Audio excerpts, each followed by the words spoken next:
Assalamualaikum warahmatullahi wabarakatuh. Perkenalkan, saya Fantil Umtunani Humaira dari kelas PPSB. Dalam video kali ini saya akan membahas lagi mengenai manajemen sumber daya manusia untuk topik ke-10, yaitu tentang kepemimpinan. Langsung saja, yang pertama, apa itu kepemimpinan? Jadi kepemimpinan itu adalah kemampuan seseorang untuk memengaruhi, mengarahkan, dan memotivasi orang lain agar dapat bekerja bersama untuk mencapai tujuan organisasi.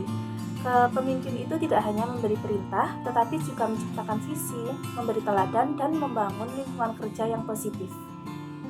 Kemudian yang kedua, mengapa kepemimpinan itu penting? Kepemimpinan itu sangat penting karena menentukan arah dan budaya organisasi. Dengan kepemimpinan yang baik, karyawan itu menjadi lebih semangat, dan kerjasama tim itu meningkat, serta tujuan perusahaan itu bisa tercapai lebih efektif. Tanpa kepemimpinan yang jelas, organisasi itu bisa kehilangan arah dan sulit untuk berkembang. Kemudian yang ketiga, siapa yang terlibat? Jadi pihak yang terlibat adalah pemimpin, mulai dari manajer, supervisor, hingga kepala divisi, serta anggota tim atau karyawan yang dipimpinnya.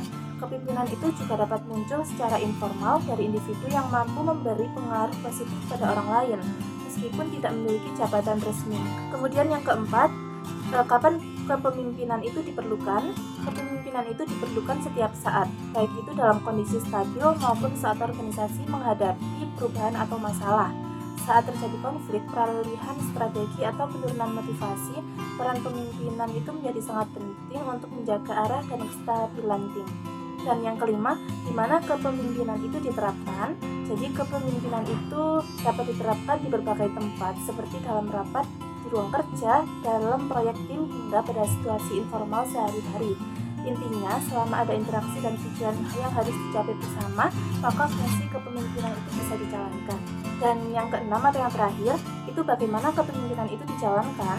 Kepemimpinan itu dijalankan dengan cara memberikan arahan yang jelas, membangun komunikasi yang baik, serta menunjukkan teladan yang positif. Seorang pemimpin itu harus mampu mengambil keputusan, menyelesaikan konflik, atau mendengarkan masukan dari anggota tim, serta memberikan motivasi.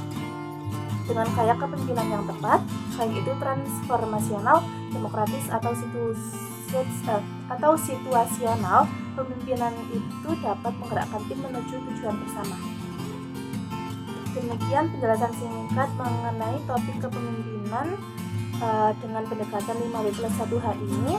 Terima kasih sudah menyimak, semoga bermanfaat dan menambah pemahaman kita semua. Terima kasih. Wassalamualaikum warahmatullahi wabarakatuh.